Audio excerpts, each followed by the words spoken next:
Hi guys, welcome back to my channel, or welcome if you are new. My name is Elaini, or the Real Elaini, and today I'm going to be doing a video all about how I got my job here in South Korea.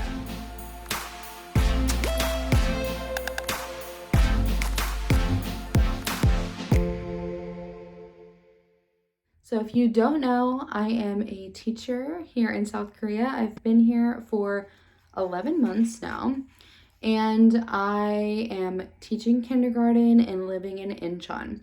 So I want to give you guys the rundown of how I got my job and how you potentially could too. I really want this video to be informative, and I want you guys to really understand the process, and hopefully if you want to do this, this is super helpful for you. But if not, you just think it's interesting to listen to, I really hope that you like this video. And if you do, make sure to give it a thumbs up. And if you're not subscribed, please subscribe down below. It would mean a lot to me. But this video is going to be a little bit long, so let's go ahead and get started. I do want to note that this is definitely going to be my experience, what I've gone through and what I went through to get my visa and to get my job to live here. So your process may be a little bit different than mine, but this should be just the general process to get a job. But I am giving as many details as possible so you can understand and have a full grasp on how this all works. So the teaching visa here in South Korea is called an E2 visa, and that is a teaching visa. So your visa is attached to your job, and you can't have another job. And so your work is dependent on your ability to live here. So when you get a job, that's how you get your visa, and then you'll get an ARC card, which is called an alien registration card. And that is basically your license and everything here. It has a number on it for your identification. That's where your health insurance and everything is attached to as well. So that is what you will be getting when you're here, since you are a foreigner. So let's go ahead and start with the requirements. So you must be from, and well, when I say from, you must be born in a native English-speaking country. So that could be the United States, Canada, the UK, South Africa, Australia, or New Zealand. And preferably having English as your first language or your most used language. You have to be under the age of 65 years old, and you must hold a bachelor's degree. They are going to ask for your diploma, so it must be finished. There are two different ways for you to get here. You can do a private school or you can do a public school. So for me, I'm going to talk about the private school only because that is what I'm doing and that's where I work, and that's the process I went through. So I bet there's a lot of videos out there talking about the public schools here. The program is called EPIK, E-P-I-K. So if you're interested in that, totally look up videos on YouTube about that, because I don't know anything about it. I don't want to speak on it. So the private schools are called hagwons, and that is an academy. So I teach kindergarten, and my students solely go to an English kindergarten. I see them every single day for about 4 hours in the mornings. And then in the afternoons, I teach like middle school and elementary school students who are coming here after school. So the thing with private schools, hagwons, they are year-round, and they do have some demanding hours. There is a little bit of less job security and structure just because it is a private business. These are run like businesses, and some of them are big corporate companies, and some of them are small family companies. So it really just depends on. All of them are so different. Everything is completely different. They're run differently. The hours are different. There's no structure to it or no like requirements to own a hagwon. It must be like this or this. All of them are different. So when you're doing interviews, remember that, and you'll really start figuring out what you want, and then you'll pick the best school for you. The biggest plus I would say with a hagwon is that you have sole pick on your location. And for me, location is a big deal. So that's why for me, going to a private school was such a big deal, because I wanted to work exactly where I wanted to work. So location in general for me is a huge thing. So you do get really high priority on picking where you want to live. So to me, that's the best thing. So let's go ahead and start with the process. How does it all begin? So there's this website called Dave's ESL Cafe. Okay, I'll leave the link down below. And here is where recruiters put different job listings that they have available on here. So it's kind of like Indeed or something like that. And they're going to put all different kinds of jobs on there. Honestly, my advice is email a dozen recruiters. I'm not even kidding. Just do it. I'm going to have a mock email down below. I'm not going to bore you with all the details of what to tell them, because you need to just look at the document that I'm going to have down below. But I am going to tell you that you need to add a resume and a current photo of yourself whenever you send the emails. You need to attach it to the email, because they want to see what you look like, and you need the resume. There's also going to be a lot of information that you need to add within the email that is just good knowledge for them to know, and things that you need to tell them. The more you tell them, the better. And the better you look, the more organized you look. So I'm going to have this mock email that you can add your own information in down below. Please look at that. If you have any questions, my DMs are available. You can email me. You can comment on this video. Follow me on Instagram and DM me there. I'm willing to answer any questions. I would love to help you. And even if you're going through the process, please, I would love to help you. If you want to tell me about schools, ask me questions. If you're nervous about the interviews, like anything, just I'm here to help you. So all of that is available, and you can just ask away. So like I said, there is going to be a lot of information that you need to send. Okay, so figure all that out, send those emails, and you're gonna get those emails back. Okay, you're gonna get plenty of emails back from these recruiters, and they're gonna want to have an informational interview with you. Don't stress too much. You don't need to dress nice, sort of thing. Like, look presentable. I mean, don't look like you just rolled out of bed. But this is just the recruiter. Their job is to get you a job. You obviously want to look good, so they hype you up, but it's not an actual interview. They want to know where you want to work, like preferences on location. They want to know preferences of age. They want to know if you have any experience with South Korea, if you have any teaching experience, because these are things that they're going to speak to the schools, like, about you, right? So they're kind of being your person where they're like, oh, this person's great. Like, I think you should totally like interview them. So you need to give all the information out. If you have any experience teaching, if you have any experience with children, anything in those regards, tell them. Even if it's not directly teaching kindergarten or anything like that. Like, I did all my training when I was in college, at my college job, when I was a senior. And that is still kind of teaching, even though it's not directly teaching people younger than me. I also was a tutor, and I did like Sunday school. Those are things that I said. I do have experience with children with those things, and I do have experience leading things. So those are things that are not directly teaching or directly, related to the job verbatim, but it's still, you have some experience being in those settings, and that's what's important to them. So you need to be honest with everything though. Like, if you really don't want to teach kindergarten or you really don't want to teach adults, you need to tell them that. If you're open to anything because location matters to you, then you need to say that too. It really just depends, because the best thing, like I said, with a Hagwon is you get to pick.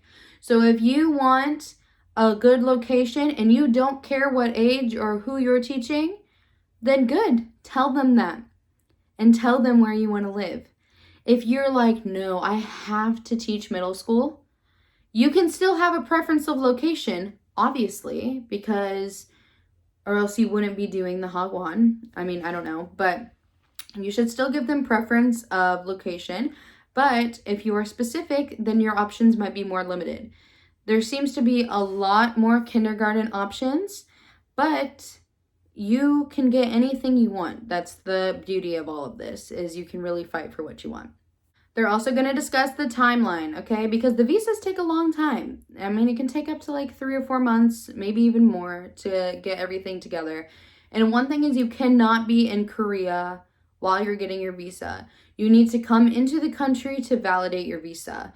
So stay in your home country. Don't come here until your time is to have your visa ready and being here to prepare for being at your school, okay? So they're going to give you the timeline, the different documents you need. So let's start talking about those kinds of things. First thing you need is your diploma, okay? You need your college diploma, and you need to go, so personally, I went to a UPS and I got it copied. So they looked at my ID, saw that it was me, this is my name, this is my degree, okay? They copied it there because you don't obviously want to give away your actual piece of degree. Like, that paper is very valuable. You don't want to be giving it that away. So copy it there, and there's always notaries available. So make sure the notary sees, or they're the person that does it, and then have them stamp and sign it saying that it was you. It has to be notarized, okay? And then another thing is, you need to get a federal background check. Okay, and you're gonna have to apply for this. Down below, I'm gonna link the website to get the federal background check, because you have to send, mine was $18 that I sent through online payment, and that means that they were ready to get my stuff, okay? So they had my name, they were ready to receive my information, because to get a federal background check, you have to send fingerprints. So I went to my local police station and I paid $10 to get my fingerprints done. And it literally feels like you're being booked into a prison, but that's how you do it. And it has to be on a specific card. You need to send your fingerprints to this place, and that cost me $8.25. So I'm from America, if you don't know, so all of this is in US dollars. It took about 3 weeks for me to get that back, and once I got it, and it has to be clear, okay? Nothing can be on it. You can't have anything on your background check. It's a federal background check, so it cannot have anything on it, okay? And then once you get it, you go and get that one notarized as well. For me, I went to UPS again and got that notarized. They just looked at my ID, saw that it was me, and they notarized it. Both times I got notaries done, it was $5. And then for the diploma, I got it copied, which was only 53 cents. So to get these verified and to be used in another country, you have to get them apostilled, which I did at my State Department in Oklahoma. I went to Oklahoma City and I went to the State Department, and they did it there. Some places send it off somewhere else. They need it for a couple days. I went and got it done within an hour. And then it costs $52 to get my background check and my diploma both apostilled. From what I'm hearing, some people say that they have to send it to Washington, D.C. to get the background check apostilled. I don't know why I was allowed to do it in Oklahoma, but everyone's accepted it. I'm here and everything's fine. But call your local State Department and ask them about what you should do regarding that, because some of them will, and I guess some of them will not.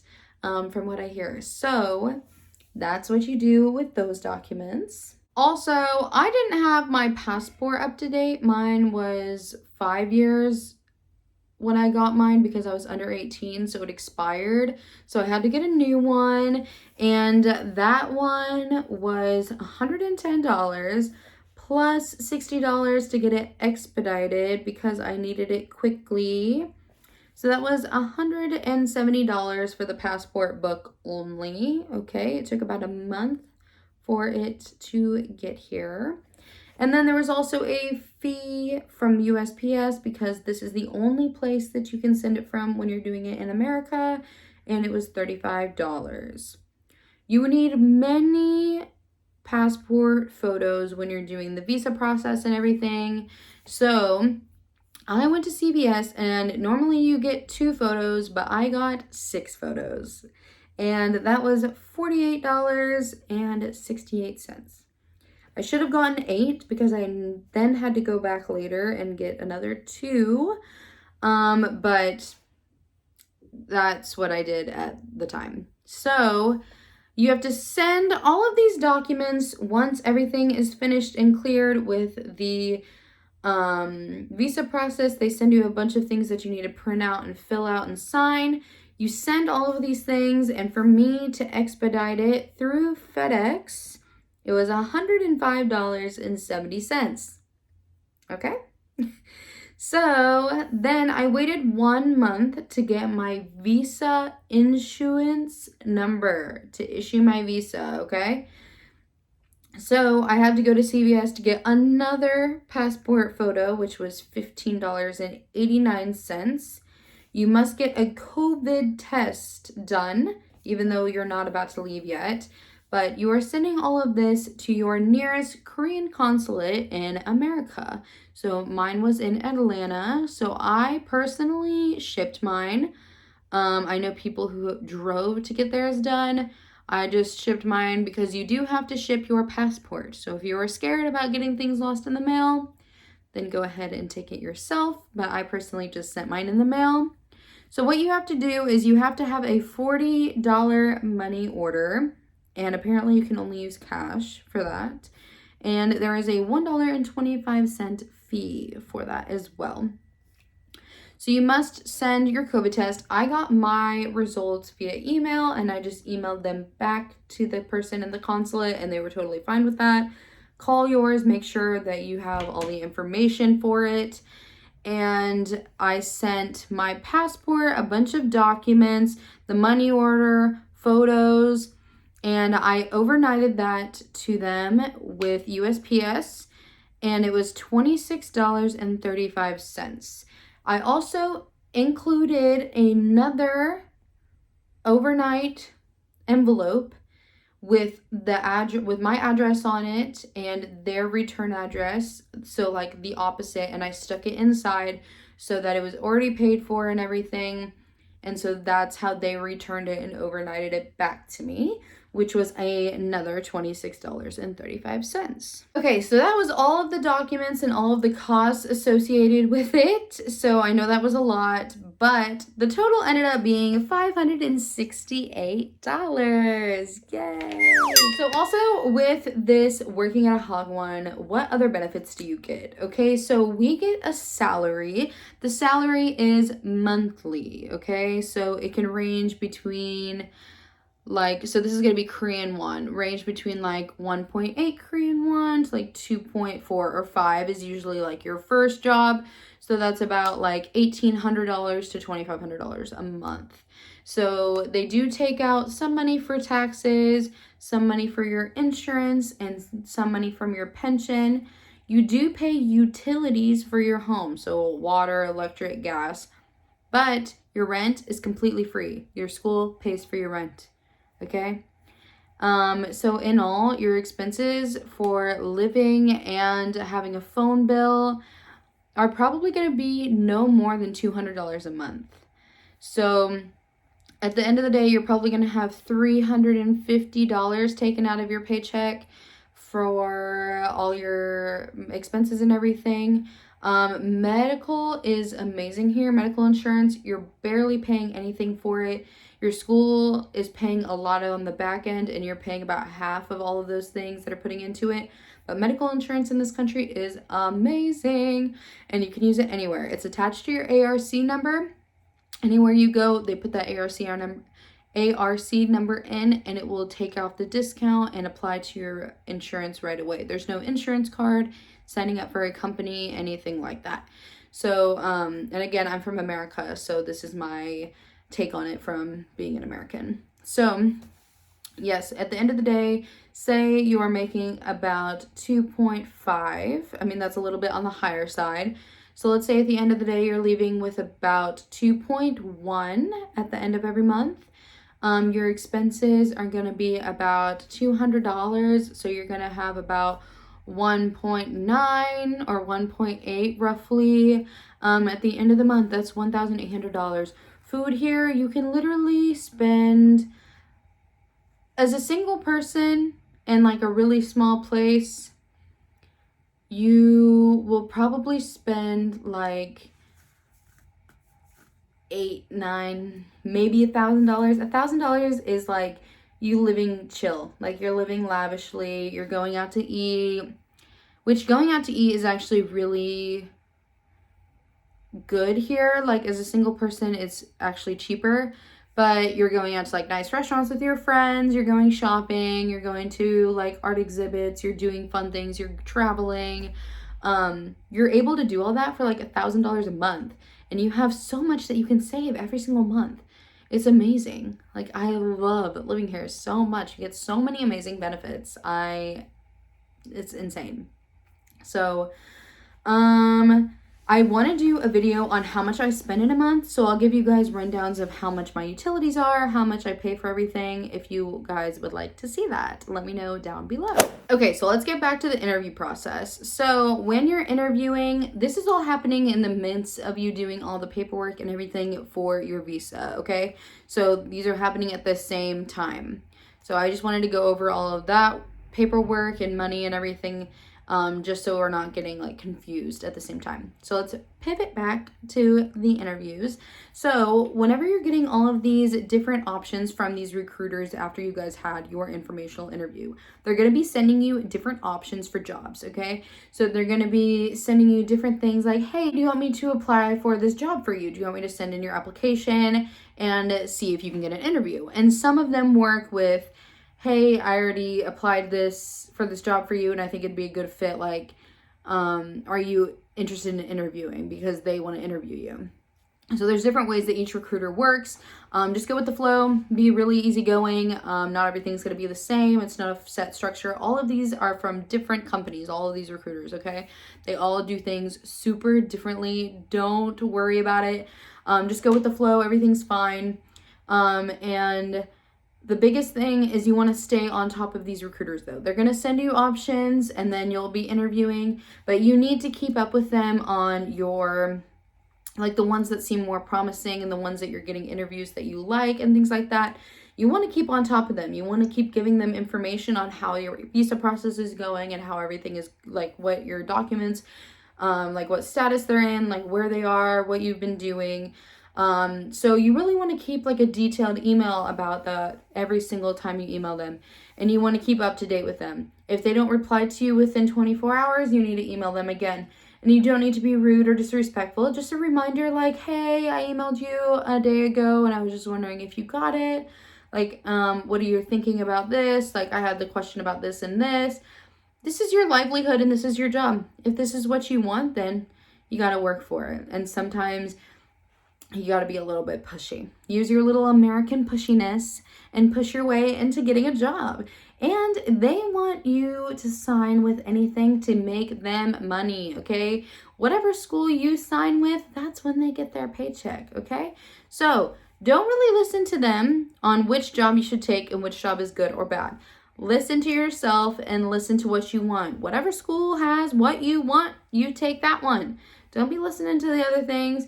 If you need to figure out what's important for you, understand? If you want money, if you want location, if you want ages, it depends on what you want. And that is your number one priority. Whatever school can provide that is the one that you want. If you have many requirements, find a school that has that. If one of them doesn't meet all your needs, there'll be one that has something super close. Just know what you want and go after it. That's the whole point of being an expat, is you're that type of person, right? So get what you want, girl. Work after it. You got it. So also a big thing that comes with working at Hagwon is they will pay for your flight. Okay, they will pay for your flight to come to Korea. So after you, for me, okay, so because of COVID, I had to pay for my flight up front, but then they gave me the money once I opened my bank account here. So like a month after being here. So, but I mean, you get the whole thing reimbursed, or some of them will just like book your flight for you. But I got my whole thing reimbursed and I didn't pay a dime to get here. Okay. I mean, besides like food and stuff, but like seriously, that's a huge perk of coming to Korea. And then also you get severance, which I didn't even know what severance was until I came here, but it's a big thing in Korea for like every job. If you finish a full year's contract and you decide to leave and go to another school, they will give you 1 month's salary at the end of your contract extra. So it's a perk of staying the whole year, and it's a perk of staying and working hard the whole time. So if you leave, obviously, with like a good connection and doing a good job and staying throughout the whole year to where obviously it worked out well and they were happy that you stayed and you did your job, then they'll give you that extra money at the end of the year. And it's in your contract. So make sure that the flight is in your contract. Make sure your home is in your contract. Make sure your severance is. Make sure that your apartment is there, half your healthcare and half your pension. And then I personally made sure that I had sick days. You need to make sure that you have vacation. If like it needs to be like blatantly talked about, like how many days you get, when you have them, and things like that. So make sure that all of these things are stated in your contract. That is the biggest thing. If you've ever taken a contracting class, or you are a business major, or you know anything about contracts at all, these are make it or break it. If you sign it, that's the terms. So you need to make sure that it has everything on there, okay? Everything. So, even if you're getting options for interviews, and even if you aren't interested in the school, take the job interview anyway. Just because you take an interview doesn't mean you have to say yes to the job, okay? Like if they give you a job like right away, some of them will literally send you a contract like in an hour. That doesn't mean you even need to say yes if you didn't like it. Check the vibe, ask questions, okay? Ask as many questions as you can and figure out everything. Like, how far away is the apartment from the school? What are the break times versus the working times? Like, you have so many questions that you can ask. And then whenever you're interviewing with the school, you can even ask them, especially if you're coming for the first time, ask them if you can talk to a current foreign teacher at this school. I think that's a great option and something that's really great because you get a foreigner's perspective on things, because usually you're interviewing with the Korean principal of the school, which is fine, but getting a foreign teacher's perspective on everything is great. Some interviews are 5 minutes, some interviews are an hour. It really just depends on the school and on the person and everything. Some people will ask you about your personal life. Some people only ask you about your professional life. Some people will not even tell you anything about the school, but you need to ask questions and make sure that you have all the information that you need. You can also ask the recruiter, but I recommend only doing that with things that you forgot. So ask as many questions as possible in the interview, but at the end of the day, the recruiter is there to be the person that speaks for you to the person that interviews you. But you need to ask as many questions as possible and seem like you're interested. I mean, like, you just want to give a good idea of like the fact that you're really serious about this and you want to know more. Ask them what their structure is like what kind of teaching are you going to be doing? Are you going to be doing writing? Are you going to be doing speaking, grammar, all kinds of things? You need to ask questions. If you need any help with that, like I said, there's so much to speak on. I could speak for hours about these kinds of things. Please let me know. Ask me questions in the comments below. Like I said, everything is up for grabs. DM me on Instagram. I would love it. Let's chat if you have any questions, okay?